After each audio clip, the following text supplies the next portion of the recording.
Ebro Laura Rosenberg Show. Well,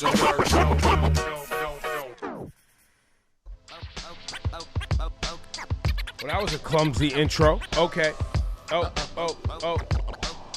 Ladies and gentlemen, special Friday show today. Ebro, Laura, and Rosenberg, ELR family was popping. As you guys know, it's been a very emotional week. And so we did not get to a merch update because the merch manager, Laura Stiles, is, mourning the loss of her best friend and my ace, the great Lady Shells. So R.I.P. to Lady Shells. Matter of fact, later on today, we're going to go services for Lady Shells. Yeah. After we get up out of here, we have the RZA on the program today. Well, so this is a sort of a really cool Family Friday because obviously since the family's dealing with serious family stuff, and we had the opportunity to talk to RZA on the day that his movie comes out, we're like, maybe it makes sense for Family Friday, so we just hang with the RZA today, who is family. I mean, we've interviewed the RZA now, what, a good 5 or 6 times? Yeah. He's definitively family of the show. He might be family of the show. Yo, but how cool is that, bro? It's wild. It's wild, bro. Now, I've had a lot of great experiences and conversations with the RZA over the years. No, it's kind of wild, bro. Yeah, I mean, he's... Like, when you think about our level of fandom of Wu-Tang and 36 Chambers, yours probably bigger than mine. But nonetheless, the RZA is like... He's RZA Sharp.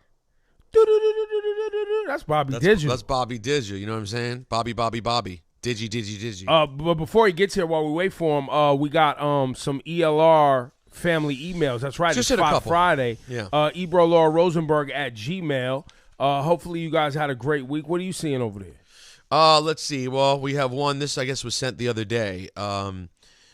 Dear Laura, Ebro, Griff, and Rosenberg. Griff, you're now billed ahead of me. Congratulations. Wow, that's how you felt about it? Ann spelled my name wrong. No, it's crazy. I'm an afterthought. That's how you felt about it? It's just interesting. You rarely get Dear Laura, Ebro, Griff, and Rosenberg. It's an interesting start. It's just interesting, that's all. Interesting. Shout out to everybody. If you know on the interesting of it all. It's Love on the Spectrum. You watching? No, I didn't. Come on, guys. You don't know Dylan on Love of the Spectrum? I'm not watching Love on the Spectrum, my dude. Interesting, per se. See? Nah, he's the man, bro. He's hot out here. Anyways, this is serious. It says, Ebro, you made me cry today. I'm so deeply sorry for your loss. Losing a dear friend or loved one is always difficult, but I can only imagine the shock. Absolutely tragic and heartbreaking to hear of the passing of your sister, Lady Shells. Sorry to sound so cheesy, but my thoughts and prayers are with you all at this difficult time. Please let me know if I can help in any way. That's from Bia. Bia, love you. And it's not cheesy, but I will agree, right? When you're going through something tough, and this is obviously, hopefully going to put a smile on people's faces, the words that you find to console or to articulate mourning, there's only so many that can really convey it. And so I found myself this week like looking for new ways to articulate what I'm feeling, and I didn't have it. No, it's not. There's not a lot. And so I've started feeling cheesy, where I was like, really, I'm going to text.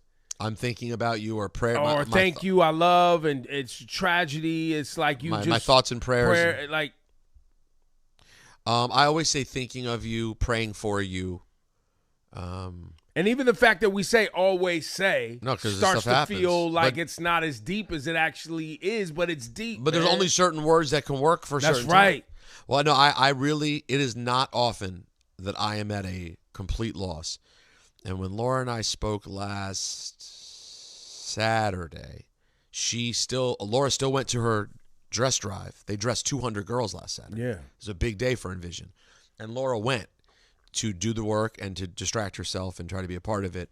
And I was texting with her, and then she stepped out and called me. And, as you were saying, I've never heard Laura like this, obviously. And she's like, I don't know what I'm going to do.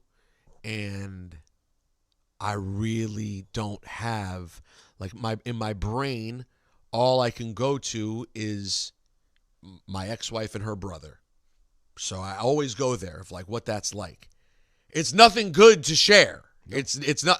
There's nothing except, it's going to be a long time, and this is going to be really hard. And well, yeah, and you also say, like I've said so many times this week, reminded myself and talked to others, this is going to be hard. This is going to be hard for a long time. This is a tragedy. There's nothing you can do except the reality of this terrible situation. That is it. And so sometimes I'll add, I will add, there will come a time, a long time from now, when you think of shells, it doesn't feel this way. And it will feel better, and it will feel there'll be love and laughter and positive things. But that's a long way away from now. And there might be some moments in between now and whenever where look, I went to Apple multiple times this week to the offices where I worked with shells every day. Every day. There was a space where she stood every day. I sat in that room by myself and looked at that space with her equipment still there. Right. And then I walked around the building and saw other people, and we put pictures on her desk and, like pictures of all of everyone and her and flowers on her desk. Right. And so but I had to be there with the team, but I also wanted to be there. Like, I want to do this work. Like, that's who I am, I think, naturally when something hard is happening. Mm-hmm. I don't just naturally go, I can't deal with everyone. I'm like, okay, let's go. Like you guys have probably heard me say it. Let me go on out here and get my ass kicked real quick. Mm-hmm. You know what I mean? Because that's just what it feels like. There's no other way around it. And you can't kick that can down the road either. So, I appreciate that. It has been a hard week. No, it's very nice. But it does start to feel cliche when you're dealing with hard things and you're saying the same thing to everybody. Yeah, no, it does. And what else do you say? Here's a more positive note. Good morning to everyone, ELR family. My name is Moses from Portland, Oregon. And as the subject line said, I am tying the knot today. The old chain and shackles. I thought it was ball and chain. All jokes aside, can I get a shout out for my beautiful wife-to-be, Miriam?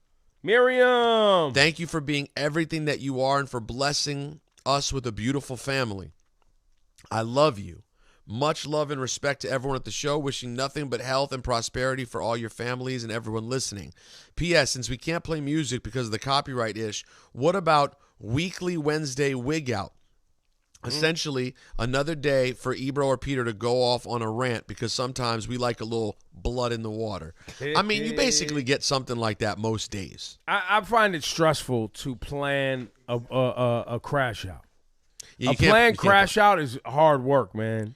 That's not what makes... I can't deliver it. No. You can. You're pretty good. I can't plan it. You think Don Rosenberg is the king?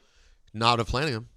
He doesn't plan them either. We never. That's always the thing, is that we don't believe it's a rant if it's planned. It has to just be. I can't. Every time, you know how many times I get red-faced and angry in here and I didn't come in here with any idea that I felt even strongly about a subject? I never plan. Honestly, I mean, maybe like there's a political thing where I'm like, oh, tomorrow I'm going to. But not really. It's hard to plan those things. I don't think I'm going to read this one because it's long, but I just want to say that in the email, this one person, Steph, when she says what's up to the team, I just like that she spelled Louis' name like Louis Armstrong, and she spelled Bascom. Yes, she did. And she said Baskim and Rasan. I saw that. You got two shout-outs. No, you're Baskim and Rasan. That's crazy. Was that the lady who punished the kid over lying about brushing his teeth? Yes, but it's just too long. It's long. And hit the kid with the congratulations, you played yourself? Yeah, she caught her kid lying. She could tell that the toothbrush was bone dry. There you go. That's how you check. Shout to Shailene, too, talking about a progressive candidate over in Queens, Chuck Park, running against an incumbent representative from Congress in Queens. You guys know I like local politics. So shout to Chuck Park. He's refusing AIPAC money, and he's campaigning all across Queens. Town halls, meetups, canvassing. So he's going to do good. He's really boots on the ground. All right. And she wants us to get Chuck Park on the program to rep for Queens. There was an actual Manhattan election I didn't double back on this week. Which one? District 3 down in West Village, Manhattan, was allegedly very important. We don't know what happened? One of the candidates, I was trying to get on the show, we kept missing. She was a person that actually outed Cuomo. I guess she had a sexual assault allegation. Was it assault or harassment against Cuomo? And I was trying to get her on the show. I do not know who This won. is city council? This is, I believe, yes, a city council seat. Let me look. Her name was Lindsey Boylan. Well, we'll get the details on Lindsey Boylan and see who actually won. But at any rate, do we have the trailer for the RZA's new movie? I see him. He just walked into the room over there. Let's watch this trailer. All right, Pop.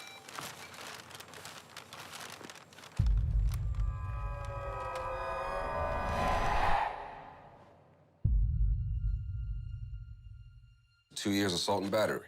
For stopping my neighbor from getting whipped on by her drunk husband. Kazoo! You put that man in a coma. He was a bully. What do we have here? What's the fucking rules around here, Jonesy? You tell us, what's the rules around here?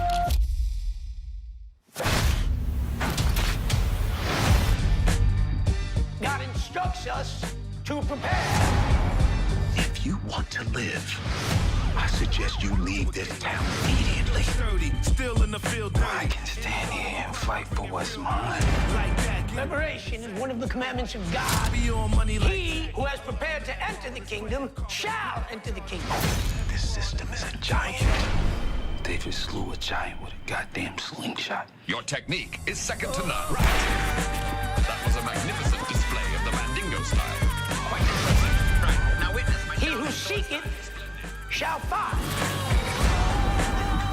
He who knocketh, it shall be opened.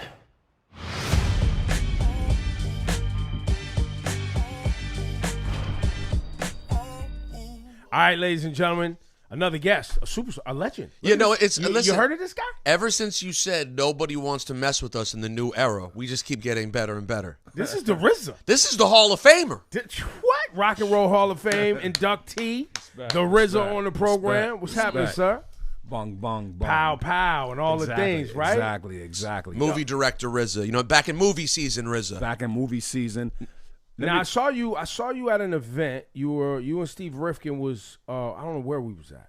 That was the Billboard Hall of Fame. Billboard Hall of Fame? Yeah, that's true now. And RZA walks in, and I was like, "Yo, what's good? What's good? I ain't seen you, man." He was like, "Yo, I'm back at you, movies and things." And I was like, exactly. So here we go. We're here. Exactly. May 1st. May 1st, new film in theaters, One Spoon of Chocolate. Yeah.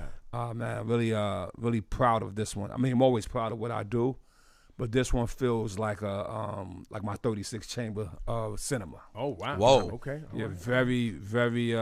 very engaging, very unique in the sense of how I put the story together. In fact, the character name is unique. I was Really? Can I Yeah. read the excerpt? Read the All excerpt. right, here we Check go. this out. RZA's One Spoon of Chocolate follows Unique, a veteran and ex-convict seeking a fresh start in a small town. I like it. After an altercation with a gang of locals, he starts to suspect they may have something to do with the disappearance of young men in the area, including his cousin. As he digs for the truth, he finds himself the target of not only one gang, but the local sheriff's office, whose involvement is in the disappearances maybe even more sinister. Instead of waiting for his turn to be picked off, Unique and the closest to him, Paris Jackson and RJ, is it Siler? Yeah, Siler, yeah. Decide to fight back in this sharply satirical and stylish action thriller from the visionary leader of the Wu-Tang Clan. Oh, That's I nice. already got. By the way, I already got all the vibes. This is all the classic kung fu / Rambo. Yeah. This is a guy fighting against the world. Yeah. Fight is we say this is the guy trying to serve justice to injustice. Yeah, you know what I mean? There you go. Yeah, there you go. So I saw Tarantino's name on this too. Yep, executive produced by Quentin Tarantino. The movie kind of exists in his world as well. You know what I mean? There's a couple of gags in there, which I guess I don't like to do spoilers, but You know, like in Pulp Fiction, people always say, "Yo, what's in the briefcase?" Yeah, yeah. And you're always seeing the light, but you don't know what's in the briefcase. Yeah. I show you what's in the briefcase. Oh, yeah? Wow. What could have been in the briefcase? Let's just put it that way. Your love of film and drama, obviously, you've delivered to us in musical form with the great things that you've created. But I don't know if anybody's ever heard you sit and talk about the story of transitioning, because you went love of cinema and music, but you did music first. Right. Then you got access to making film. Indeed. Talk about that passion, because you've been on that wave for, what, almost 25 joints now. Yeah. I mean, when I first started, of course, when I was making albums, I was trying to make movies. I wanted my albums to feel like a movie, which you guys know. Cue the links. You fucking think you're hearing a movie, right? So I was always striving to tell stories in a cinematic way, but my tools was my ASR, my MPC, and all that. When I met Quentin Tarantino in the year, I think 2000, 2001, I just saw a brain that was alike when it came to art, and then I realized what he was doing was kind of something that I could do. And so I was humble enough to be like, yo, let me be a student. Let me study this, you know what I mean? And after 6 years of that study, I started writing my own joint. And then my first film, which he also produced. And Ghost Dog? What was the first one? My first film that I appeared in or scored was Ghost Dog. You scored that. Yeah, right, so that was Jim Jarmusch. Well, that also got me a step closer because Ghost Dog was so cool. And you were in it too, right? Yeah, I was in it. But it was so, it kind of like had a critical acclaim. So that got me closer. But then when I was scoring Kill Bill, that's when it all clicked. Like, yo, I can make movies. I could understand the process. What I did, bro, I went to doing Kill Bill. I wasn't really signed on to be the composer. I was there as a student observer. You know what I mean? I flew to China, set up in the corner, took a composition notebook that I would write lyrics in. But now I'm writing movie notes. So this is just you asking Quentin, can I come along? Yeah. And then you go in your own pocket, and I'm going to take a trip, I'm going to just hang out. I'm just rolling. Okay. And I'm rolling to China, stay there for some weeks. Where y'all shooting at next? Mexico. I see you in Mexico. I'm in Mexico. You know what I mean? But here's the funny thing, though. But the good thing about it being there for me was that I wasn't there under no obligation. So I could hang out as late as I want, get up when I want. You know what I mean? And then by doing that, I was able to communicate with every department. Some of the departments guys should have went to bed, but they wanted to hang out, you know what I mean? Right, but you got time with those people and can learn from them too. Exactly. They're sitting there talking to gaffer, grips, DPs, Steadicam operators, costume design, so many people. And all that became my knowledge. And by the time we got to 2010, I wrote my first film, Man with the Iron Fist. Eli Roth helped me out. Read it to Quentin. He was like, "Yo, you got something here? Give me some wisdom." So, see if you could get it placed. I'm gonna rock with you. And we got it placed at Universal, and that was my entry into being a film director. But the punchline for me was that people was like, "Oh, it's an action movie. Maybe it's a one-off. Maybe he's not serious." And so what I did in my second film, it was called Love Beats Rhymes. With you, no, seriously, you and you is the reason why I cast the person. I ain't gonna say the person's name, I don't think, but I saw the person on your interview, and the energy and the passion was so strong. It reminded me of the energy and passion of Old Dirty Bastard. I was like, you weren't wrong. No, I know I wasn't wrong. You're still not wrong. No, you're right. No, I didn't know, but it was your show that introduced me. You told me this story. I didn't know that. Ago, I didn't know. I know the conversation you're talking about, but I didn't know that. Wow. Yeah. And so anyway, that movie becomes my second movie, which is a movie about poetry and love, a female lead. So now, and at that time, I was really hanging with John Singleton more, and his producer named Paul Hall. He was the producer of it. And so now, when you say a producer, in the case of Paul Hall, producer in Hollywood, it's often a joke because it can mean so many different things. Literally, it can mean you put up money. it could mean you're intimately involved and you're on set every day. With someone like a Paul Hall, what's he doing? Let me break it down. No. A producer is a powerful position in film. It's different on TV shows. Got it. On TV shows. So on film, a producer has a lot of power, a lot of creative input, and like a producer is he has to control the production, like how a producer in music is very similar in film, not in TV. So in TV, because you will see in TV, under the list of producers, everyone who put up $100,000 could have their name. Well, that's in called there. an executive producer. But even if you look at like I was looking at a show last night that's on Apple TV Plus, and they have mad producers on it, and I know not all of them are doing anything creative. No. Let me help you out here. You think so? No, not all. I mean, look, you could be a producer because you help put the music in. You could be a producer because you had the story rights and shit, and you brought that to the table. Sure.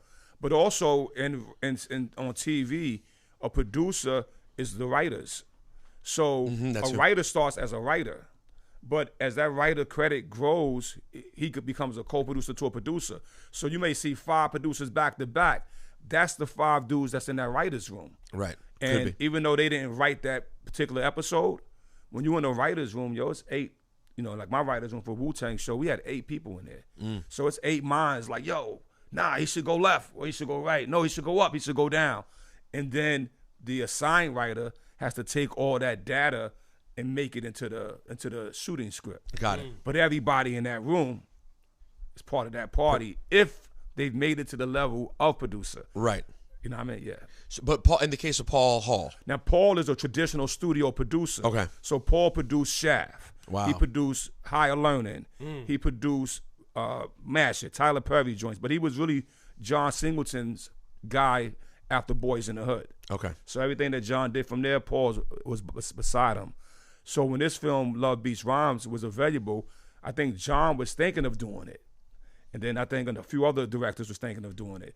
I was a long shot because it was like, oh, this guy does action movies. But when I met with Lionsgate and I pitched my version of what I thought, it was like, you know what, let's roll with the RZA on it. And then John Singleton had to kind of like validate that. Like, nah, RZA is a filmmaker. He's a cinephile. Like, the dude brain is like that. So we do that one. His brain is a what? His brain is like that. My brain is like that. He's a cinephile. I'm a cinephile. A cinephile. Yeah, You know cinemaphile. Let me break it. You know, I talk fast. And Someone shit. who loves cinema. I never heard this. You word never heard the before. phrase? I've never- Can you write that? Start a list, please. We gotta start a list of Ebro's weird ish. She doesn't know cinephile. You never heard cinephile? Yeah. Y'all ever heard cinephile? Yeah. Lou. Never heard Lou cinephile. never- is that- Somebody. Bascom cinephile? Wow. And he works with cameras. And he never heard cinephile. So I just wanted to let y'all. Griff? Yeah, I was a film study. But what He's side? a film study. But what side do you want to be on? And well, no, and you want to be over here with me, wait, RZA, and Griff, though, don't you? Hang on. You Yeah. are a producer of a TV show. I am. You know I am. about cinephiles. I ain't never been around it. Okay, so he knew though that you had the mind for it. Yeah. And that John Singleton really had a deep respect for you. That's pretty amazing in and of itself. Oh no, John, that's my man. Well, that's a good dude, special dude, smart dude. You know, always came across him for years. Like even since the early Wu-Tang days and shit, he'd be in the fucking audience. And shit. Really? Yeah, John was a special dude, and we know that. We've seen Yeah. his work. And Paul as well. So Paul did that film, and then on my next film, which was called Cutthroat City, not written by me. So I just want to be clear. The first movie I write. The second movie I don't. I'm a hired gun. My third movie, I'm a hired gun. Cutthroat City. But on this particular film, I meet Shamik Moore. Okay. And I like this kid. You know what I mean? Like, this kid got something. I saw him in Dope. I saw him in The Get Down. But something about him was like, yeah, he's a sponge. And so after we do Cutthroat City, I then move away from film and go to TV and do the Wu-Tang series. And you took him with you over there. Took him over there. Yeah. He's the only actor on the Wu-Tang series that didn't have to audition. Wow. Yeah, I was like, yo, I got something for you. Yeah. And is this is not just because you have an affinity for his name, because it reminds you of Shamik from 212. He always say that and shit. We made that same joke. We make the same joke. We make that joke every all the time. time the name Right. Shamik comes up in any way. We go from fucking 212. From Right. 212. Yeah, he always say that to us. He said that when he heard that, he was like, yo, it's like serendipitous that he became part of the Wu-Tang universe. Who is Shamik from 212? I don't know. You know what I mean? You see, Y'all just made that up on the 36? Or no, it wasn't your ad lib. I think it was Ray's ad lib. It was Ray. It was Or Ghost. Ghost? It was Ghost. It was Ghost and and a couple of homies that we had in the studio at that time. But shoot, I mean, it's We many. don't know. No, it's many Shamiks from 212, bro. I mean, you want to go back to that? You know, listen, we just was Right. we're We're just sitting there outside listening to the conversation. Yeah. You know what I mean? Shit. All right, so you brought him over with you. So then on this new project, One Spoon of Chocolate, I started writing it like 2011, got stuck. 2015, I thought I'd try again. Instead of doing Cutthroat City, I said, let me try to do my own thing. Didn't come out. And then when the writer's strike happened, which you, of course, probably obvious when that happened, when the writer's strike happened, you ain't supposed to write. I wrote. And so on the back of that tour bus on the New York State of Mind tour, this story just poured out of me, bro. Came out like liquid. And then I went to Shamik, was like, yo, I think I got something for us, you know. And now he's gotten bigger and has more cachet to bring to the table. And it's his talent. Yeah. It's really his talent. I know that this character, you know, the character is named Unique. And who else is named Unique in my life? Dirt Dog. Exactly. Okay, so his name is Unique. His cousin name is Ramsey in the movie. But what's O'Doty brother's name? Ramsey. Amazing. Right. So I like to use that type of energy. But Unique said, or O'Doty said, I'm the one man army A son. Right. So he's never been taken out. Never been taken out. Yeah. Keep MCs looking out. So this character has to become that. Yeah. Right. In my own interpretation. But when I had the script, though, it's like, how I'm going to get it done? So the first person I went to was Paul Hall. You know what I mean? I went and saw Quentin first in Amsterdam and was like, yo, I think I got something. It's okay, cool. You know, keep doing it. Do your shit. Then I went to Paul. I said, yo, I think I need you. I think what I have here, I need your brain. I need the brain that helped John Singleton do what he do. You know what I mean? And the cool thing that happened the other day, we showed it in D.C. at Howard. And the young people came up, and a couple of them was like, yo, this shit is the new higher learning. I was like, well, okay. I said, makes sense, though, because I got Paul Hall as a producer. Right. So it's it in there. It makes sense and shit, yeah. But that's the process of that film, of how I got there. After getting Shamik Moore, I got lucky. My casting agent, Kim Harding. Hey, Kim.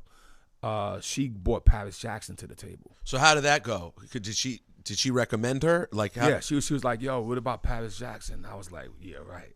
You know what I mean? Like her, they're not thinking that she would be available. And then me and Paris did a Zoom, and because she read the script, she's like, yeah, I like this product, and she will make herself available. And she did. You know, and she's great in the film. The crazy thing, I'll speak about her for a moment. The thing about her is that she don't need to do it. Yeah, she want to do something dope. Right. So she don't need to do nothing at the end of the day. I mean, she makes her music, she models, she does it, but it's all just stuff she wants to do. Exactly. She's not doing like most artists, sadly, are doing art for the economic benefit of survival. Yeah. Pay some bills. Yeah. Yeah. So she's not in that situation. Right. So for her to come, get up in the morning, sit in that makeup chair, do these lines, do it again day after day, 30-day shoot, you know what I mean? Independent budget, you know what I mean? That means that you're in it for the art. And I found that very I admired that about her. I was like, wow. I even told my wife is a producer of this as well. And she's an executive producer and producer. Yeah, okay, both. She's both. It's like she didn't just she put up some bread and cream. No, and she's on set. And she's on set. Yep. Shit. I wanted to go back because oftentimes when we get a chance to sit down with you, I don't think it's enough time is spent on the amount of effort you put into studying, right? And you talked about traveling to just study what Quentin Tarantino was doing. I also know that you've gone and studied other things in your life where you've just spent months and years figuring out a thing. I want to hear more about that. Like, what's one of the toughest things that you ever studied? That's a good question. The toughest thing I ever studied. Because you have studied. Yeah. I mean, Like, and when I say tough, I mean maybe like amount of time or a concept that it just took a long time for you to completely absorb and understand. like for me, I mean, film will be the answer to that, to be honest with you, because I think I just fully understand it now. Got and it. shit, So you know what I it's mean? been 25 years. Yeah. But what I do, I'm glad you brought that up. What I do, no matter what I'm doing, right? Like when I'm making a film, like when I was making Man with the Iron Fist, that's my job. But what I was studying was genetics, right? So every day, my study was my 3 genetic books. I wanted to understand how does genetics work? How does microbiology work? I'm very fascinated with science. When I was doing Cutthroat City, though, and the Wu series, every day I would study quantum physics. You know what I mean? So I try to let my artist brain be doing one thing, then let my intellectual brain do another thing. And eventually, of course, they will cross-pollinate themselves. You know what I mean? So then and it'll show up in your art somehow. I'm not doing it for that intention. I just want to know. You know what I mean? I just want to, like... You're curious. Yeah, knowledge. Yeah, knowledge means to know. I don't want to really believe, and I don't want to think. I'm striving to know. Even though I do believe, I do have faith, and I do think. I think so. I can say that. But it's really best if I be like, I know. You know what I mean? So that's been a personality with me since. Have you always been this way? Since 11. Since the RZA gave me the enlightenment and knowledge of self, my thirst for knowledge has been unquenchable. You know, and that's just me. How did you and the RZA meet? No, the RZA is my family, right? So, well, I mean, how did you meet at that point of sharing knowledge? Like, what happened in that moment? This, looked up to him a lot, right? Ever since, like... What's your age difference again? Maybe 3 or 4 years. 4 years, right? So maybe at the age of 7. So if I'm 7, he 11. So that's a big cousin, you know what I mean? Yeah. And he's... And are you guys first cousins? No, we're cousins through not for second cousins. Okay, basically. But looking at him, admiring him, was the magnetic attraction. But by the time I got to 11, he already was studying knowledge of self. You know what I mean? Supreme mathematics. Yeah, supreme mathematics. And he was like, yo, you got to know this. Knowledge means to know, look, listen, observe, and respect. And I was like, wow, that sounded right. You know what I mean? And it sound fire when sound good. And your good. interest at this time, you're 11 years old. You're comic books. You're into I'm into comics, kung fu movies. Yeah, so you're kind of already tapping into things that are dealing with, ancient understanding to some degree. Yeah, reality, what you don't know at the time. And I'm also heavy into the Bible. I'm a Bible lover. And so getting the knowledge of self, it just really pushed me forward. And when he gave that to me, I just became like the type of brother that immersed himself into the study. Let me give you one beat though, because I use this in the film.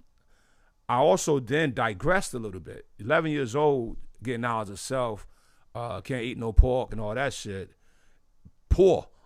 Where every night, I'm from the neck bone family. Yeah, spam, bacon, all of that. Spam is a treat. Yeah, like so some spam and some fried rice. Yeah. I'm in the pigtail family. They got pigtails in the pot. Yep. That's not a good dish. No, especially not when you're finding knowledge of self. This isn't working. Exactly. So I was struggling with that. I was struggling with the eat. I went days that I was super skinny, but then I actually digressed. I ate a piece of pork. You know what I mean? Then I felt like I fucked up, and then I stopped studying. And then there was this old dope fiend that my aunt was dating. I didn't know, what they both were doing, but this motherfucker was at the table, right? And he just leaned and kept nodding. And I'm just looking at him, 11 years old, just checking him out, right? This is like maybe I had knowledge for 2 months, and now I chilled out for a month. But I'm watching this dude, and he just, my grandmother offered him some hot dogs. He's like, yeah, I'll take some hot dogs, man, but I don't want no pork in that shit. Make sure ain't no pork in it. Man, the guards are right, man. I fucked up, but the guards are right. The guards are right. I'm like,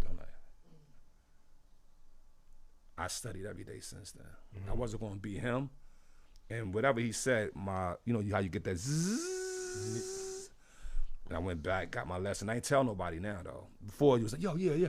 Then now I studied in private. And by the time I got 12, I knew 120. You know what I mean?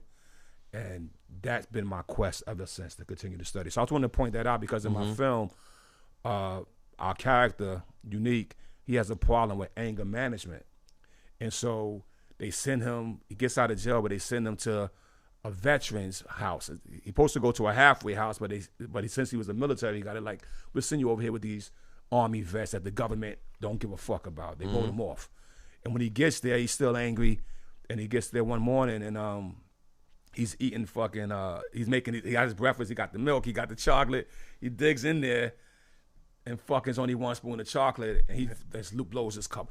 Boom! Who the fuck left one spoon of chocolate in the can? You know how that goes, right? That's the title, yeah. And the old man, he throws the food in the garbage, but the old man grabs the can, digs it out, take the one spoon out, puts it in the milk, and tells him, one spoon of chocolate could change the whole glass of milk. And then it hits the kid like, wow, the change, to add that other element to yourself. And that was really my interpretation of that dope fiend, man, hitting me with those words that day. You know what I mean? And then our character, it changed his path, and it changed your character. Yeah. Going back to the RZA for a second, and you guys meeting. He's helping give you knowledge of self when you're like 11, he's like 15. How shortly after that does he get his deal? And was he like, what was the order of that? And was RZA like the first star of the family that people are like, oh, he's this kid's really going to be something? He's the one that introduced us to hip hop in all reality. You know what I mean? So, but he got his first deal at Cold Chillin'. No, he had a deal before Cold Chillin'. He had a deal before Cold Chillin'. Yeah. Because, look, back in those days, you had motherfuckers walking around with contracts. Yo, there was a dude, bro. The nigga name was Eve St. James Saint. Eve St. James Some Saint. shit like that, yo. Okay. The dude name, I'm telling you, bro. But you heard Eve St. James Saint or St. James Eve Saint. Some shit that was like crazy, right? The dude might as well have been a pimp. You know what I mean? Okay. No disrespect to him. But he was the first one to kind of like, he gave a deal to Dirty and RZA, the All In Together Now crew, and they didn't put me down. I was like, oh, yo, what up, man? but they was like in Brooklyn every day. And this is kids. Then they're kids. This is like 15, 16. Well, Okay. Dirty was probably 16, so I'm 15. So RZA is approaching young adulthood, and that didn't work out. But the tape All In Together Now was made. Right. It was All In Together and I Love Rap. Those are the two shits. Old Dirty on the beatbox, RZA on the lyrics. But that tape found its hands into Biz Markie hands. You know what I mean? So when the time came when Mel Quan became our manager, because Mel Quan became RZA's manager, then my manager, when he took RZA the tie, rest in peace to Fly Tie, when he took him to Fly Tie at Cold Chillin', Biz validated it. You see what I mean? Yeah. Like, oh, those motherfuckers. I was like, that tape was like people had that tape. It circulated. People even in Miami, that tape was down. And what year is this got to be? This is 86, 87? 87. Yeah. You know what I mean? And so by the time he signs the Cold Chillin', it's probably 89, right at the end of, because I think Kane is on his second album, right? Yeah. So that was kind of the trajectory of that. And then how much later do you get your deal? I get my deal 1 year later, right? 90, I get my deal, and I come out in 91. Yeah. Just hilarious when the fact that your guys' records, Come Do Me and Ooh We Love You Rakim, right? Like the level to which labels can see talent and not know the best path to take them. Exactly. Well, but also too, I think to some degree, the artists, you had to find your thing. Yeah. Or you gotta, you know what? No, when you young and you don't know, right? Because you don't know the system, you're gonna actually doubt yourself. Right. You know, you're gonna doubt. You're gonna believe that person knows better than you. You know what I mean? Mm-hmm. And you don't know.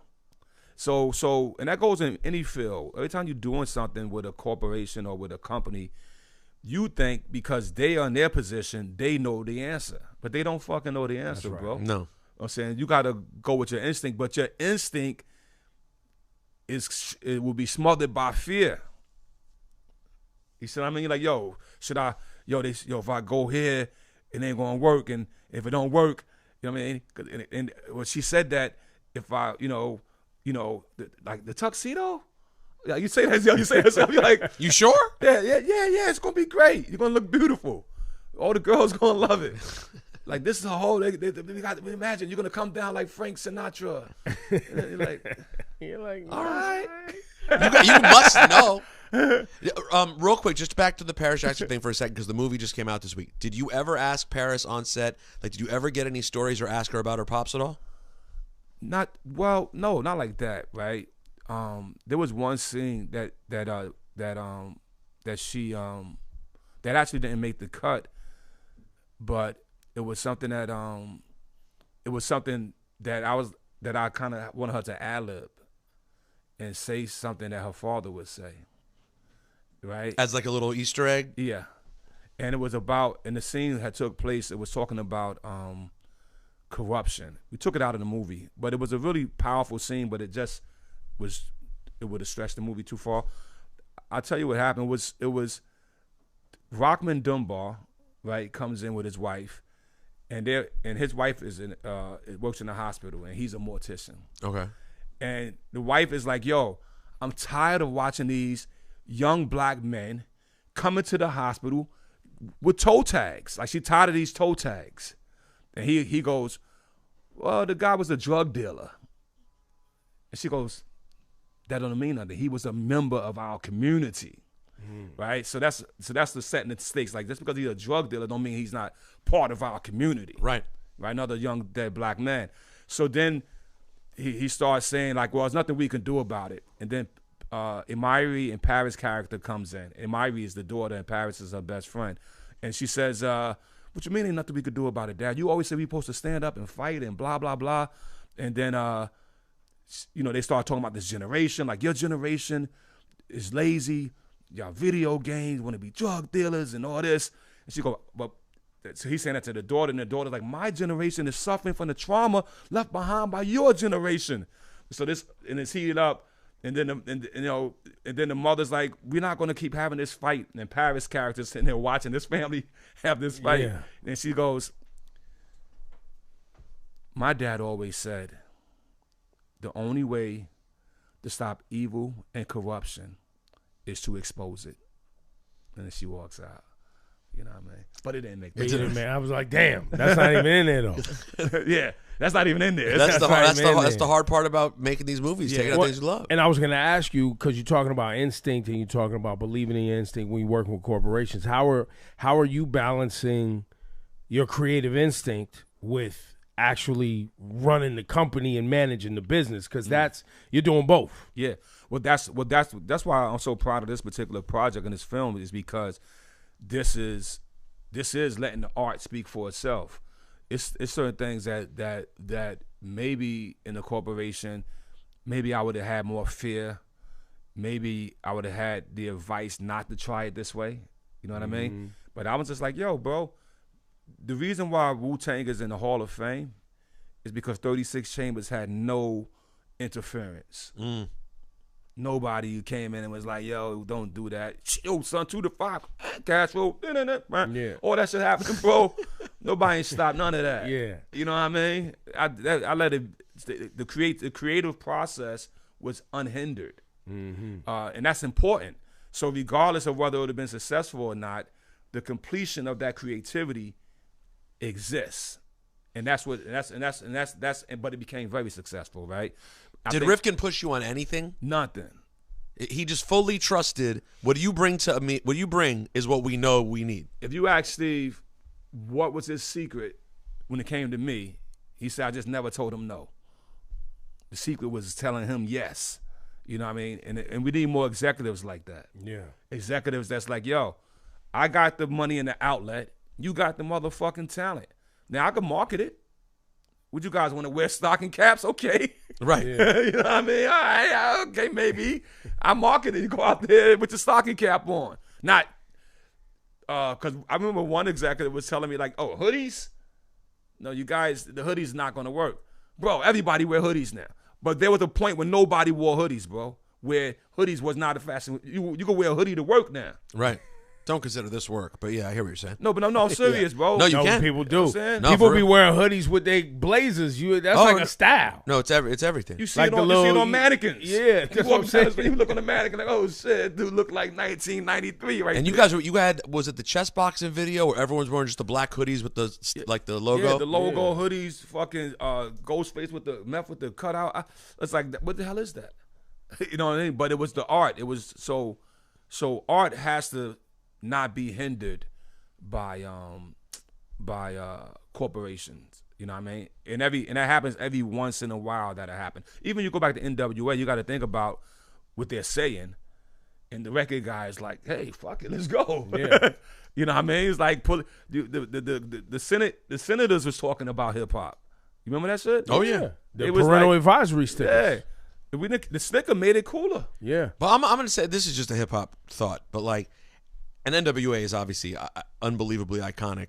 They changed the landscape of everything. But it is interesting because you could go back to the NWA records, and I at least, and this is just my interpretation as a fan, I can hear more of the label like, hey, express yourself. This would really Well, connect. there's- Y'all didn't have anything like an express yourself. Right. Cream is not an express yourself. Right. You guys willed that into being a pop hit. Well, but I think you said, I mean, the Method Man record Oh, sure. was like, we knew the swing. I think you talked about the bounce and the swing of the record Yeah. being something that you thought DJs would and clubs would really Yeah. rock with. I even thought Protecting Neck. I thought Protecting Neck would work with the clubs. I thought that. I mean, if you could scratch it, I thought chess boxing would work. To be honest, whoa, I'm gonna give it to you. Right. Like if you could scratch it, Yeah. you know Felt what like, I mean? but, I'm serious. but that standard is like, that was still but- underground club feeling Yeah, records. But Method Man was the call and response was the sing along. You had that. M-E-T-H-O-D. Yeah. You know what I mean? It brought But if you everybody listen to in. that record sonically now, even up against other records of that time, there were records that are not even poppy records that still sounded way cleaner than Method Man sounded. Oh, clean up for yeah. Method Man still sounds pretty dirty as a record. But let me say something to you, kid. So what happened to me in hip hop was that every time you go to the studio, the song don't sound like the demo. Okay? So I like when the RZA did his album, Words from a Genius, I like the demo tape. When he came back from the studio, I was like, you know what I mean? To me, that's for my sonic. And that could have been my own, whatever, my own personal aesthetic. But I wanted 36 Chambers to sound like the demo. Like you get in the demo. You're not getting the That's a part of the art, though. yeah, you getting the real. You're not getting the dude doing all this shit. Yeah, all that shit. But and now, of course, I didn't realize that when you put it on when you compare it to another record and you're trying to mix another record, it's like, okay, this one I gotta push the fade up on these motherfuckers. Right. But I ain't thinking about that. I'm thinking about the listener getting the experience of the rawness of the energy Well, that in we that captured. particular body of work, Yeah. right? Like you created a piece of art. Here is the whole thing. Yeah. Start to finish. You listen to this from track one All the way straight through. through. It feels, it looks, it sounds. This Here is what it it is. is. And I don't care what he's doing. I don't care what he's doing. Yeah. I don't care what he's doing. This is that, and you're gonna feel something. So, and for those who fell in love with it, they felt something. You know what I mean? Oh, a lot of people fell in love. Oh no, Yeah, no. Just look, just got tens of millions now. Well, okay? and y'all are in the Rock and Roll Hall of Fame. Yeah. Well, and for the record, and we'll get to that, the next record, Wu-Tang Forever, is way brighter. Yes, I mean, the exactly. second you hit play, it's brightness. Exactly. Did you have any arguments at all or discussions with Puff on Long Kiss Goodnight? Because that album is really pretty bright relative to a RZA production. No. I mean, that's the sound that they mastered. That's what they was going for. So you after you made that record, did you take any hands off and allow them to do things to it, or were you hands on all the way till the end? I don't. No. They probably did the final mix. You know what I mean? And you were cool with it though. Yeah, of course. It came out great. I mean, No, yeah, of course. worked I mean, I made the track. I always demo whatever it is. I like turn the faders on, bong bong. I do the automation. So that's my vision of it. Now, you know, you could do what you want with it once I walk away, because now you got to play with it. But it's not far from my vision on what it was, what it sounded like, the way it started, the way it goes. It wasn't far from it. You know what I mean? it's probably the darkest record on the album. Exactly. So that's what they wanted. You know what I mean? Is there something between 36 Chambers and Wu-Tang Forever when he talks about brightness, right? In that mix that you were like, no, I'm specifically going to make this album sound different than 36 Chambers? I mean, I think Old Dirty's album is more bass. Like you get more bass in that. True. Yeah, and that was he wanted that, and then we gave that to him. You know what I mean? I think Cuban Links, once again, you get a variation, right? You get some songs that, like Ice Cream, that's like push out single material. Yeah. But then you still get a song like Spot Rushes. It's like, yo, what the fuck is going on? Yeah. You know And what I mean? Knucklehead's like in between. You have ones that are kind of bright and fun. Yeah, low filtered. It's like, to me, it's like a music. This is me on music. Music gotta have an original feeling to it in order for it to be. Like when I go back and listen to those records, like I was in a restaurant last night, which was interesting, right? The DJ, that wasn't a DJ, it was just a restaurant, right? But the guy was playing 90s hip hop. So first thing that I noticed as I'm eating was Big Pimpin' comes on, which is really big. Timberland, clean, big, right? And you know, and people in the restaurant was vibing with it, right? Then the song he plays after it was All I Need, Method Man, the Razor Sharp mix, right? And the difference was people kind of, you heard a few people singing along with some of the words, you know what I mean? But the sonic quality did like this, you know what I mean? But then, If I Ruled the World came on, no, but the sonic quality was still right here.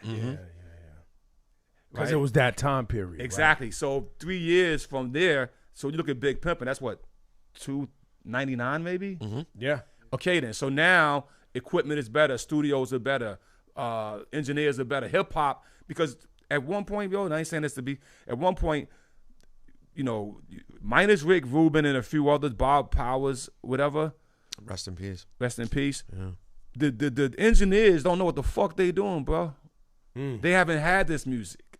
You know what I mean? So they're making it like they're punk or like they're rock, all right? They don't have enough knowledge of it to be like, yo, this, that, the third. They doing the technical shit that they know. Even Oh We Love You, Rakim sounds better sonically than some of the Wu-Tang songs. But you don't feel it. You don't feel something else that's the tone that's happening. So that was important for me to make you feel something. On Cuban Links, no engineer, and on Liquid Sports, no engineer touched the board. I did it myself.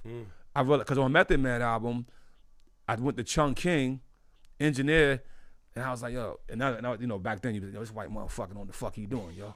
Straight up, that's how you felt. Like, yo, fuck, this nigga don't know no shit, son. You know what I mean? Like, yo, fuck that. When he leave the room, I with this shit up like this. He come back, yo, you're doing the red, you're in the red. Man, fuck all that in the red, bro. You know what I mean? You don't hear that shit, bro? Like, you don't hear, nah, it's gonna phase. But you don't realize that it is gonna phase out. So, but still, I never liked how Tikal came out, because I felt like the studio, once again, forced me to make it what it is, versus me that's like on Cuban Links, bro, nobody was even in the, no hand touched that shit. But isn't that funny that the proof is in the pudding? Like, if you ask the average Wu-Tang fan how they rank those albums, a lot of people have Tikal at the end of it. Right. And it is interesting that that's the one that your hands didn't end up finishing it all. But that is also, you know, when you talk about mixing and mastering, you're talking about different frequencies and feelings, right? That, like, unless that's something you study on and something you absorb. most people aren't going to just walk in a room and understand these nuances. Yeah. You know what I mean? You're going to just go for a certain, and you know this, a lot of engineers have their thing. Yeah. This is the way I do things. Right, it's just the way I do things. And it's a science. So look, they're smart. They know the curve. They know the shelf. They know what the fuck they're supposed to do. They know you got to boost the 90 hertz frequency for the voice. They know what they know, and I know it now. You know what I mean? Yeah. But it still was something else that was happening that nobody knew but the ear. That was ear and heart and all that. Yeah, and the instinct. Isn't it interesting, though, in retrospect, like, Tikal being what it is, it's kind of perfect that it was Meth who had that album, because Meth's star power was so much that he was the one who could withstand an album that had questions about it. Right. And obviously, as we see, it worked out just fine for Method Man in every way possible. You got a double platinum album, bro. Yeah, bro. Exactly. Back when somebody had to get up and wipe their face and go to the store. Yeah. You couldn't download that. You had to go buy it. Think about that. That yo. is so crazy, man. Lot All of those effort, albums. A lot of effort the consumer had to put out to get your album back then. What did Dirty went platinum? Platinum. Everybody's platinum. All the first ones went platinum. Yep, all platinum. Gravediggers go platinum? No, Gravediggers, Bobby Digital, gold. I always tell people, yeah, by myself I could get you a gold. I could get you a gold album. Which is, hold on. Gold is gold's great, bro. Very satisfying. No, but think about what a nut you are. You went like Gravediggers and Bobby Digital. Like, you had all the success in front of you. Yeah. And you're like, how can I do the weirdest shit humanly possible? And I love the Gravediggers album. But I think I'm a big Gravediggers fan. But here's the thing, though. If you're listening to this conversation close, right, and I've known you and had private convos with you to try to understand how your brain works. I only think he cares about art at the end of the day. Yeah, exactly. Because the other thing I want to get a catch up on, speaking of art, is the Wu-Tang album. That's the art installation that we don't get to hear until the year 3000 or whatever the fuck it is. Well, you got 80 years left. Right? Yeah, it's getting closer. 3000. No, we're getting closer. But I've heard it at an art gallery one time, and the shit. Maybe I was gassed in the moment, but the shit was fire. I believe that. Of course. Why would I not? But why do you do that? You do that because you're Bobby Digital and you like to put art into the universe. Even the movies that you make, some obscure, some mainstream, some, you know what I mean? Like, but Gravediggers was still it's a fascinating moment when you think about it, that was your choice. Yeah, first of all, Gravediggers, right? Once again, like, there's a lot of people that strive to get in our business, that strive to be heard, right? And they won't be heard unless somebody raise the flag for them to be heard. When the Gravediggers came out, bro, the people that came out of the fucking woodworks that wanted to be MCs, I had a dude. This dude came in. He was motherfucker had a crazy style, but it was hundreds of them that had no there's no reference, there's no outlet for that. You know what I mean? Wait, so did you and Prince Paul come together first and then find the rappers for the other rappers for the group? No. Prince Paul called me, Fuquan, and Too Poetic. Okay. We were all Tommy Boy artists. Right. Stetsasonic. Exactly. And, and he was like, for him, we was amongst his favorite MCs. Okay. And so he was like, yo, I want these dudes, I want to bring you guys together and make a project. And at the same time, I'm developing Wu-Tang at the same time. You know what I mean? And so it was really a parallel path. Oh, wait. So you were working on the first album as you were working on Wu-Tang? As an MC, I was going to Long Island, drop my bars for Prince Paul for Gravediggers, and as a producer, a Wu-Tang member, I'll be making the Wu-Tang. I was bonging.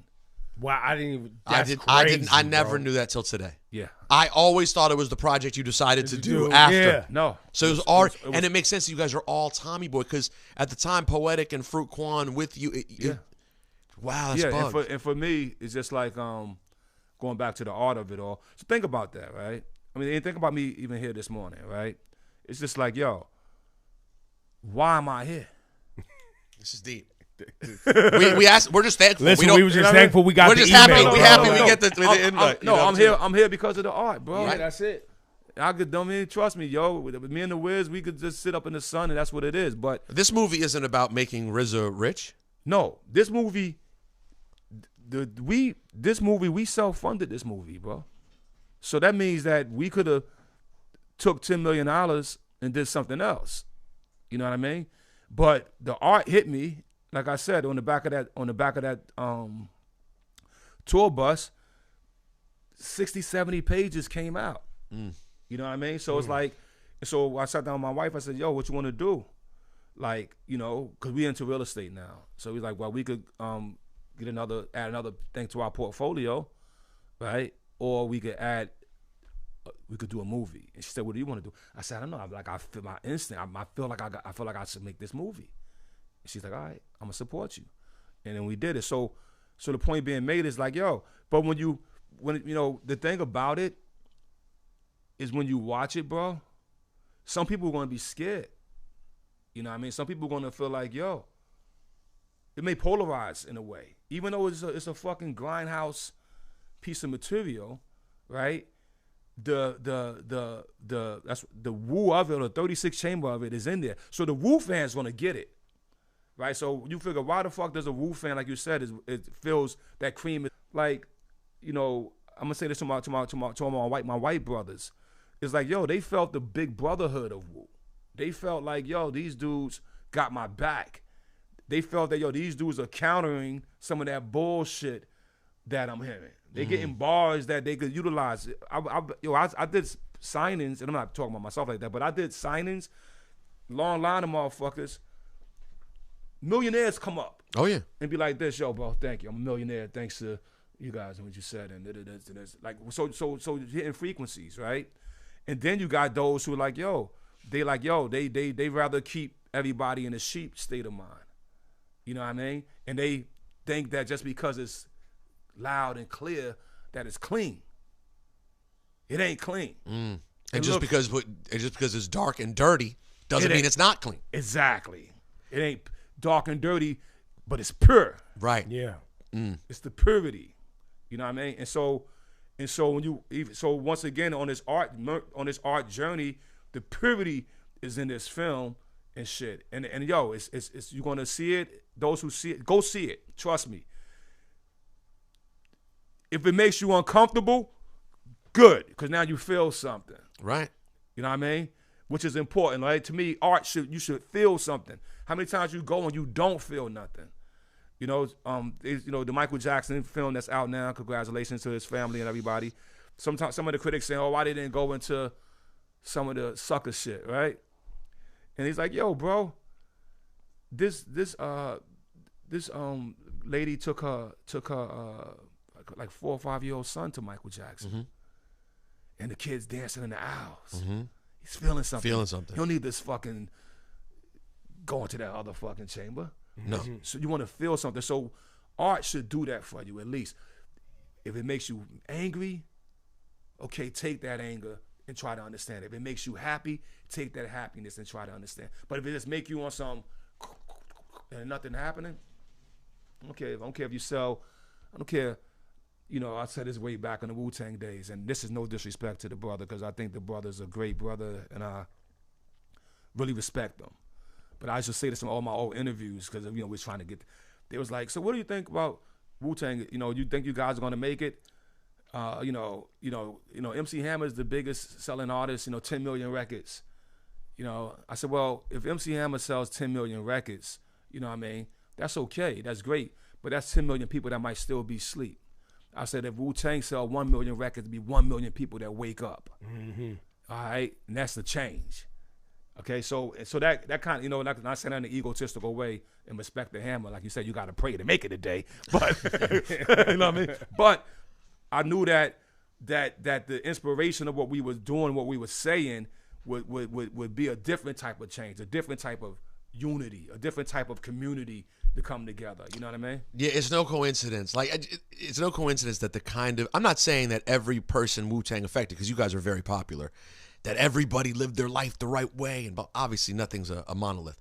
But It's not a coincidence that like my dearest friend Chauncey, who's a professor at a university, who just wrote another book about the problems of the moderate white man, how the moderate white man is like the poison of America. Wow. It's not a coincidence that all him and I do is quote Old Dirty Bastard to each other and Wu-Tang. Right. Like there is something about what you connected with on a brain wavelength that really did affect people in a real way. Right. Like Wu-Tang really was for the children. We didn't know what Dirty was talking about at the time. Right. I'm not convinced he knew what he was talking about at the time. Right. But he did. He knew.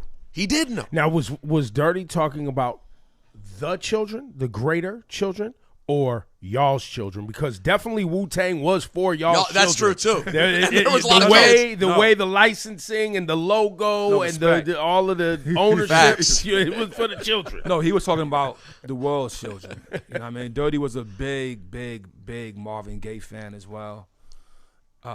He always wanted to do that song, Save the Children Over. You know that Marvin Gaye? Yeah. And so, no, that's why he said, he's like, yo, Puffy's good. Can't take nothing. But Wu-Tang is for the children. If the children get a hold of, of some of these ideas, some of the Wu energy, it's going to be more healthier. Even if you say, yo, Wu-Tang Clan ain't nothing to fuck with. You know how many people that made them, it made them feel powerful versus, you know what I mean, feeling like insecure and second guessing yourself. Yeah. So, where were you in the moment? Were you in the audience in the moment when Dirty went? Were you backstage? No, I ain't go at all. I already knew what was going to happen. Oh, you knew you guys weren't going to win? Yeah, I told Dirt. I said, yo, bro, it's how I felt. All right, so I'm not saying this out loud and shit. I said, bro, they going to use us to make the others look great. And our business do that all the time. And you didn't feel like being a pawn in the category. Yeah, bro, yo, if I say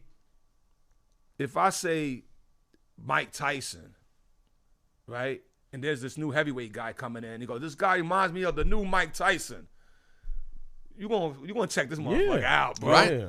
So sometimes you got to use, and that's business. So sometimes you got to pit the categories. Like even like you may watch the Oscars, you go so. Very rarely, the best motherfucker win. But the motherfucker who win is now the best, Right. Because you pit him up against the best. I gotta say this out loud. Y'all could bleep me, cut me, and let me know if I'm going too far. Abazar works for the company.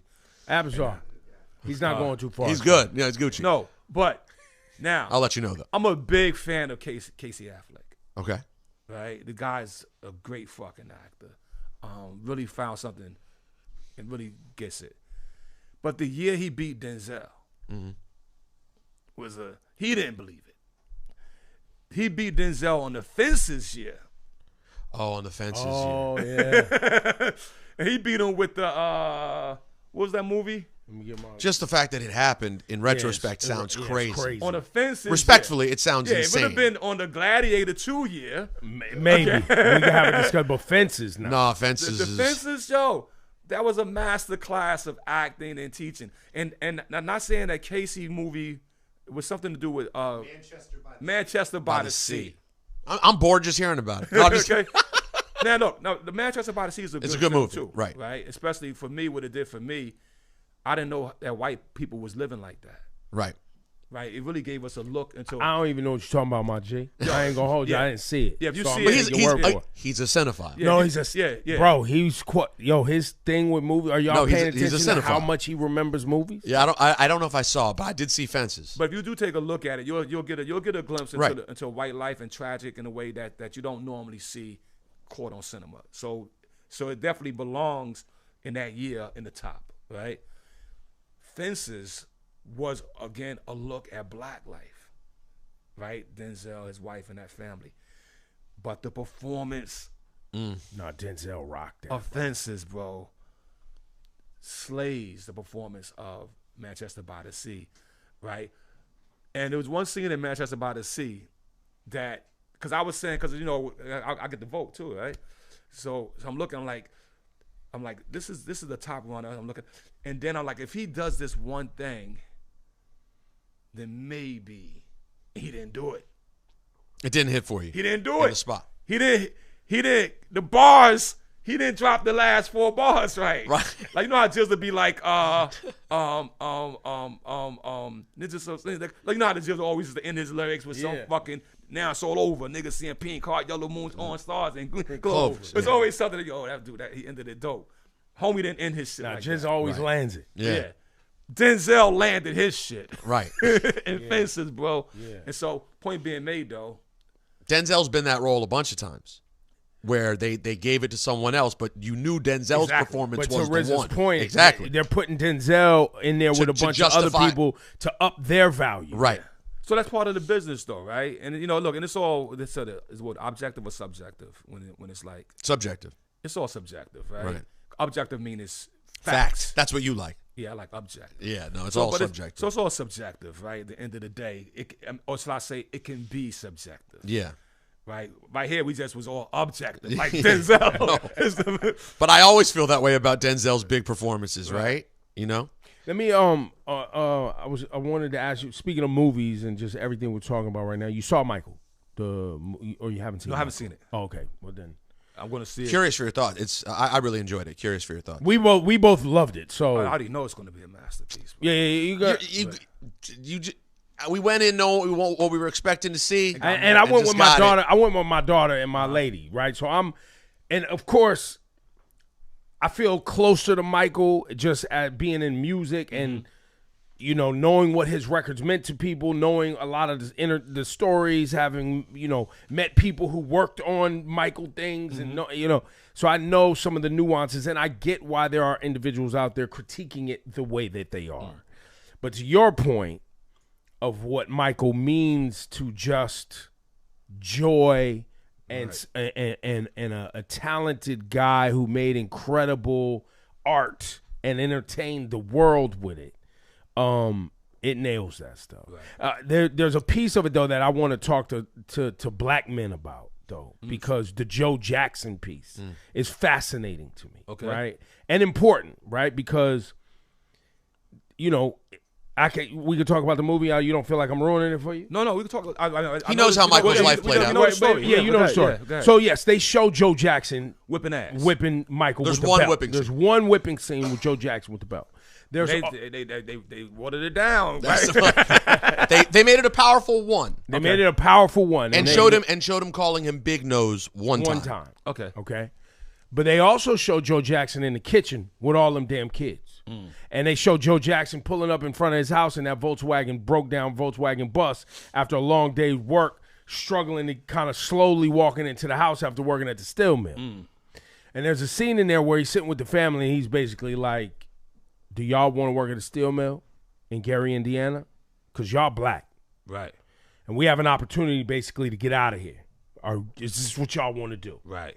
Everybody's like, yes, this is what I want to do. And then the movie proceeds to show you this is the path. And I'm going to push it. And he might be flawed on that path, but the path is clear. This is the path. And as a black man and as a father, right? And so Joe Jackson reminds me of my dad, right? I got my ass whooped. Right. My dad was flawed. Right. But he was really ready to push it because you not ending up in this same place where I ended up. Right. And I'm going to make sure you don't. Right. But that energy now, well, now it's because now when they tell the Joe Jackson story, a lot of it is about his toxicity and abuse, and rightfully so. Right. But there's also a piece of me that's like, yo, by the time Mike was born, bro had 7 children. Right? We counted the other day. 7. Wow. He's the 7th, I think. So Mike comes out and singing like that. Right. And Joe's like, nah, bro. We out of here, bro. Exactly. Right. I got one. Yo. But you feel me? Like, I feel like that's feel you, a discussion, because even today in 2026, you told me before we sat down that, like, your father and the kids has moved out now. And you actually put in that work. Yeah. Right? Yep. The touring, the grinding, taking the risks so that your children have a completely different life and opportunity than what you started with. Yes. And so I don't know if a lot of people get to have that convo.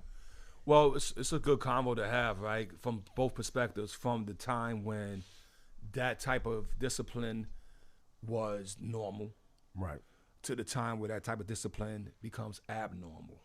So by the time I'm a father, we're getting to the cusp of it being abnormal.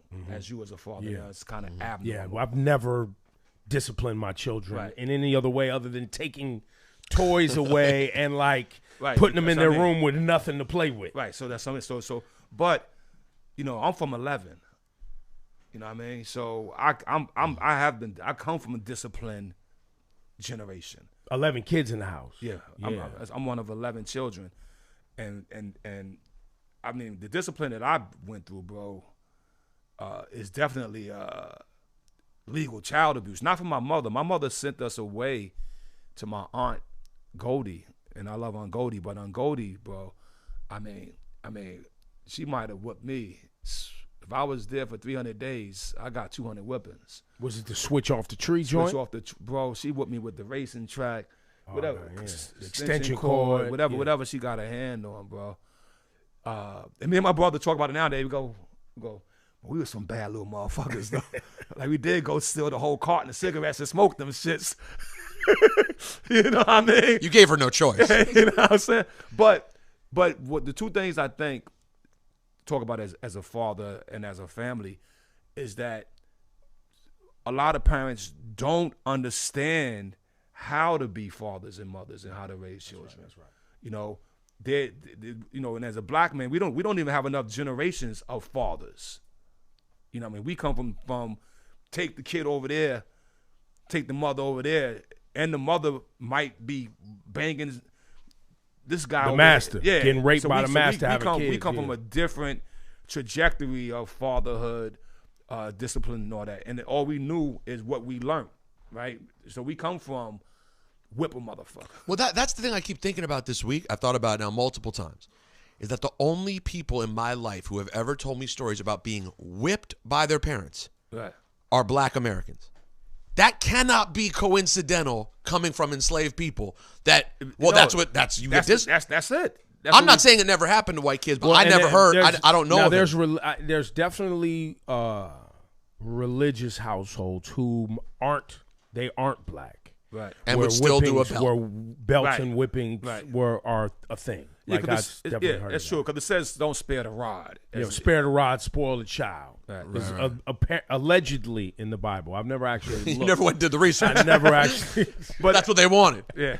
But at the end of the day, though. But you were not far removed from, to your point, especially Joe Jackson's generation, your mom's Aunt Goldie's generation. How close? Well, that is my grandmother, right? So my grandmother is born in 1925 in Muskogee, Oklahoma. What is that? Oh, if you think about 19, so let's throw your numbers on that. That's not 40 years, bro. Yeah. From it's like 60, right? It's like from the day of the announcement. Yeah, but right. Think about that exactly. That's the announcement. Yeah. 60 from the announcement, probably 40 from when they figured out, Reconstruction it's era. No time. Yeah, but then you're in Jim Crow right at that. Yeah. So and she was whooping ass, wasn't she? Yeah, she was whooping ass. But then my father's whooping ass. Right. You see what I'm saying? Right. And but now me. Right. You not. Because you was the whoop. You got whooped. Well, I got whooped, and I also, just like you said, you got whooped 200 days out of 300. Right. You still stole a pack of carton and smoked the cigarettes. Right. So is it really the whooping that's the deterrent? Nope. No. It's the conversation and the time and the kid understanding values that becomes the deterrent. I'm always miffed by that when I hear stories when people romanticize whoopings or whatever.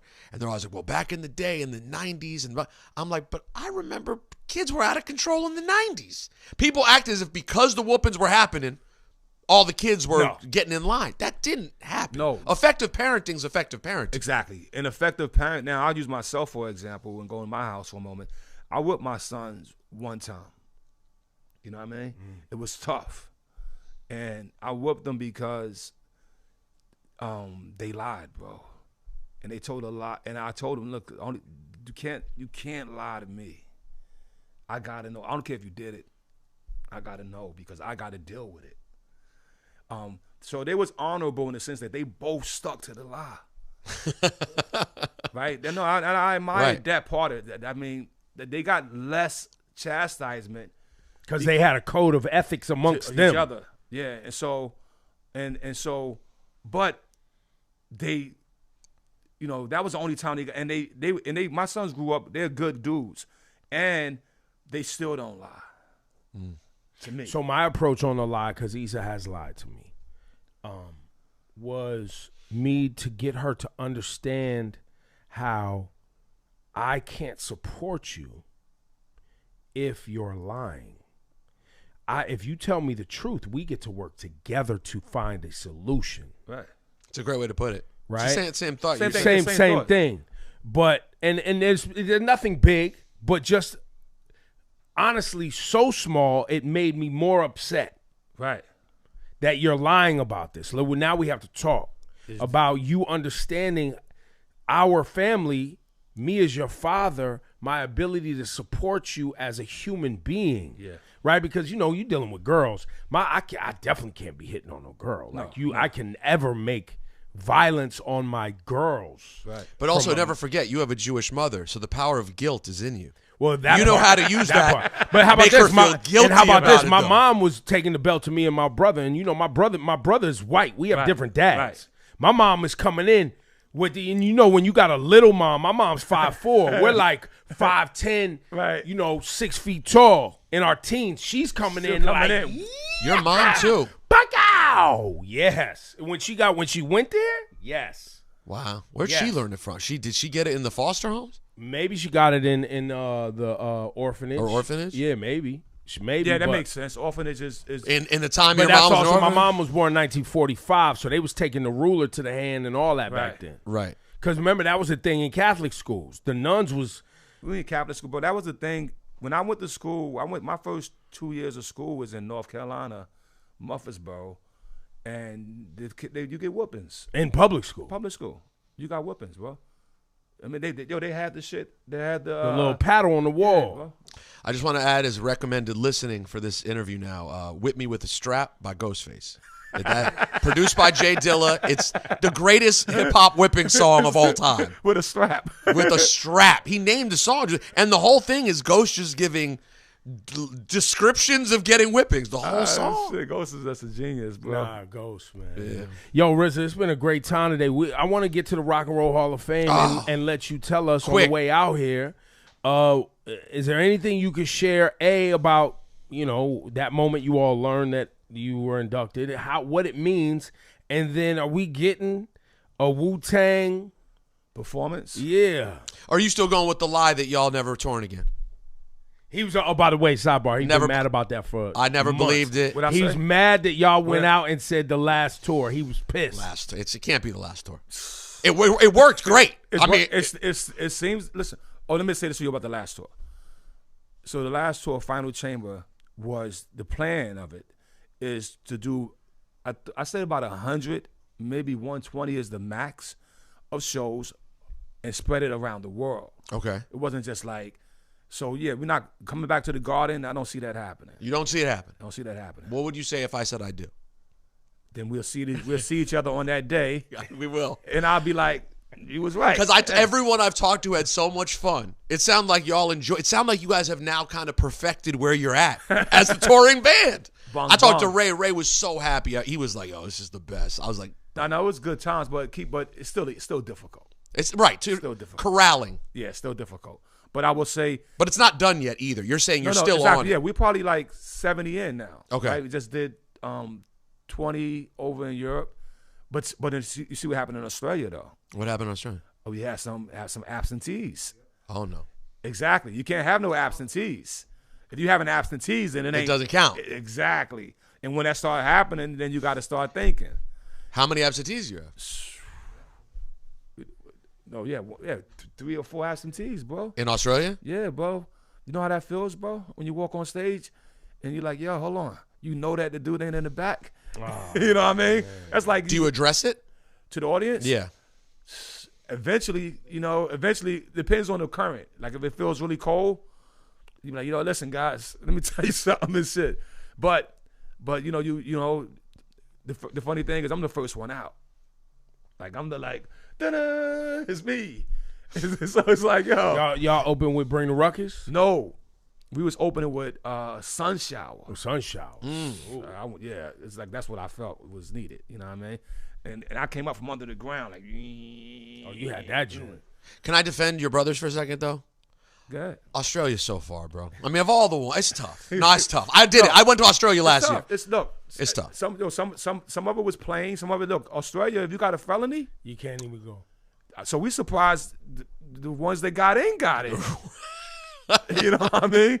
But regardless, it was on your schedule, and just take the time. So what do you do when that happens? Do you have a conversation? Is there a tough conversation when it happens, or is it just like, come on, bro? Yeah, just come on. I mean, we're at the age. Everyone's grown up. Yeah, you're gonna do what you're gonna do. Right. You know what I mean? You're gonna be there. You're gonna be there. You're not gonna be there. That's up to you now. But you're also not going to get the check if you're not there, correct? Yeah, it can't be about the check. Right. You have to want to be there. Yeah, at this age, and this, like I said, what am I doing here, bro? Listen, we say the same thing to each other every morning we come and do this show. Yeah, believe me, because we ain't for the check right money. now. Yeah. I mean, you know, if it comes, it comes. But yo, bro, you Exactly. here. Yeah. But going back, But you gotta love it, and you gotta love why you're doing it. Yeah, and also, in my opinion, you do have the gratitude back to the people that did put your kids through college. That's right. That did The audience, allow man. us to say that it ain't about the check. Right, that's true. You know Well, if what it makes I you mean? feel any better, I'd like to say I've proudly been seeing Wu-Tang shows in which everybody didn't show up for a long time. Thank okay? you. I saw you guys at University of Maryland in 1997. Old Dirty was nowhere to be found. Right. Well, and I gotta thank you because I was able to license the Wu-Tang logo and book all of you for Summer Jam. That's right. Bong bong. After What was it, 20th after a anniversary? disastrous '90s, Right. It was able to turn Did back we, all, around. did we all come? Yeah. I think everybody was there. Yeah. Bama Lama. All right, and to the Rock and Roll Hall of Fame. Super duper happy, giddy, joyful. Felt like a kid. Feel like a kid still. It's like, come on, bro. For the whole clan, everybody, call me up, yo, it feels good, right? I said, yeah, God. Like, it feels good, right? For me, my first house was in Cleveland, bro. So I drove by this motherfucker a lot of times, bro. And now it's like, pull up. I'm in this motherfucker. In the museum, yo. too. It's a blessing. That's It's real. a blessing. I'm happy. Thank you. That's real, man. Now, are we getting a Wu-Tang performance? I don't know. They're still working out all the bong bongers. I did say this though, and you guys can laugh at this. So they said, who do you Tyler Childs, my partner, who also deals with the management of Wu-Tang right now, is doing a great job, may I say. He say, so, who you want to induct you? I said, I don't know. It's like, come on, give me somebody. Like, who are you a fan of that you wanted to induct you? I'm thinking. I said, Barack Obama. That's a great pull. By the way, if that happens, yo, Barrio. but you think Barack does Barrio know Wu? You think he knows Wu? Nah, he knows some Wu-Tang. Come on, Barrio. I don't know if he know Wu or not. But come on. But if I'm a But fan you're of- trying to think of who's lofty enough for this. It's like yeah, for me as a like I don't have to be a fan of somebody at that level to where it's like, yo, that's my man. Right? I never met Barack Obama. You know what I mean? And his picture has been in my wall before he won. You know what I mean? And shit like that. Yeah. So I just was like, yo, well, you want to ask me who I'm a fan of and who I want to come rock for me? Like, yo, let me get Barack Obama to induct Wu-Tang Clan into the Rock and Roll Hall of Fame. I love this. I love this. Where else are we gonna? I couldn't think of anyone. I'm like, Yo, who's the show's over. Turn the mics off. Barrio, you got a gig. We need this. We gotta need make this happen. And bro. by the way, he spends a lot of time in LA these days. Got his production company. He's producing let's do TV it. shows. Make a documentary out of it. He's on the new Larry David show. He has an appearance on Get Larry outta here. David's new show. On He what? does. Which the Larry Curb? David has this new. He has a new show that he's putting out. like Curb Your Enthusiasm type of thing. Yeah, except Larry's doing. He's taking historic events, big moments throughout history, and showing you the moments that led up to them. For example, one of them is supposedly the guy saying to Abraham Lincoln, "Yo, you got to go see this new play." So that's but they got Obama, who's a producer, and it says Obama is in an unspecified role on the show. So he's in LA. He's outside. Okay. Well, come on, We need it. Barack Barrio, Obama will Barack. introduce the Wu-Tang Clan at the Rock and Roll Hall of Fame. You heard Put it here out first. there. You heard it here first. And see RZA's new yeah, movie. yeah, go check the joint out, man. It's RZA's One Spoon of Chocolate. in theaters everywhere. Quentin Tarantino produced it. Shamik Moore, Paris Jackson, Rockman Dunbar, Blair Underwood. Oh, wow, Blair Underwood. R.J. Seiler, Michael Herney, James Thompson, John L. Young, that's the kid who played the Jizza. And what's my man name? Harry Goodwin's. This guy's crazy in this movie. So it's out this weekend. Enjoy yourself. Go see it. RZA. Thank you, man. Bomb. Appreciate you, bro.